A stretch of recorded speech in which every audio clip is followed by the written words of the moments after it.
इस जंगल में जो भी गया वो कभी वापस नहीं आया। लेकिन हमारे हीरो राइस स्टार को डरना नहीं आता था। राइस स्टार का जिगरी दोस्त ज्ञान भाई पिछले हफ्ते इसी जंगल में शिकार करने आया था, लेकिन फिर वो गायब हो गया। पुलिस ने हाथ खड़े कर दिए थे, गांव वाले डर के मारे कांपते थे। तब राइस स्टार ने कसम खाई कि चाहे जमीन फट जाए या आसमान टूट पड़े, वो अपने दोस्त को वापस लाकर रहेगा। राइस स्टार अपनी जीप लेकर काले वन के अंदर घुसता है। चारों तरफ सन्नाटा था। पेड़ ऐसे लग रहे थे जैसे सूखे हुए हाथ हो जो राइस स्टार को पकड़ने के लिए तैयार हो। तभी अचानक धड़ाम, टायर फटने की आवाज। राइस स्टार की जीप का टायर फट गया। वो नीचे उतरा।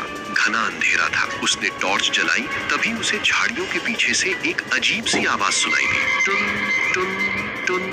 राइस स्टार ने कड़क आवाज में पूछा, कौन है वहाँ? सामने आओ वरना मैं गोली चला दूंगा। झाड़ियों से एक छोटा सा नाटा आदमी बाहर निकला। उसका चेहरा मासूम लेकिन डरावना था। वो बोला, वापस चले जाओ बाबू, वापस चले जाओ। यहाँ काली छाया का राज है, वो तुम्हें नहीं छोड़ेगी। राइस स्टार ने पूछा, तुम कौन हो? उसने अपनी घंटी बजाई। टुन टुन।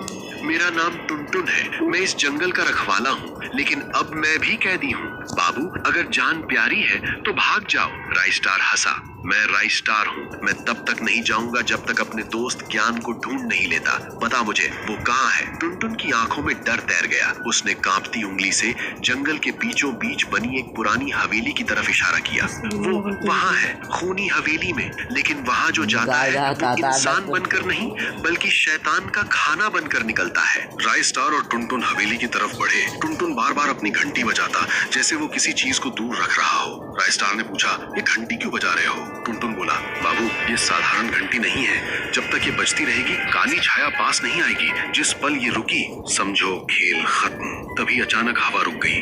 जंगल बिल्कुल शांत हो गया, इतना शांत कि दिल की धड़कन भी सुनाई दी। टुनटुन रुक गया। उसका चेहरा पीला पड़ गया। बाबू, वो आ गया। राइस स्टार ने अपनी गन निकाल ली। कौन? अंधेरे से दो लाल आंखें चमकती हुई दिखाई दी। वो कोई जानवर नहीं था बल्कि धुएं से बना एक विशाल साया था। वो साया तेजी से उनकी तरफ बढ़ा। राइस स्टार ने फायर किया। धाएं धाएं, लेकिन गोलियां साये के आर पार निकल गईं। साया जोर से हंसा, ऐसी हंसी जिससे खून जम जाए। साये ने राइस स्टार को हवा में उठा लिया और दूर पटक दिया। राइस स्टार दर्द से करा उठा। वो साया अब टुनटुन की तरफ बढ़ा। टुनटुन ने जोर जोर से घंटी बजाना शुरू किया। घंटी की आवाज से साया तड़पने लगा और पीछे हट गया। राइस स्टार समझ गया कि टुनटुन सच बोल रहा था। उसने टुनटुन का हाथ पकड़ा और दोनों हवेली के अंदर भाग गए। और जैसे ही उन्होंने हवेली का भारी दरवाजा बंद किया, बाहर उस साये की चीखें गूंजने लगी। हवेली अंदर से किसी शमशान जैसी थी, मकड़ी के जाले और धूल। लेकिन बीच हॉल में एक अजीब नजारा था। वहां राइस स्टार का दोस्त ज्ञान भाई एक कुर्सी पर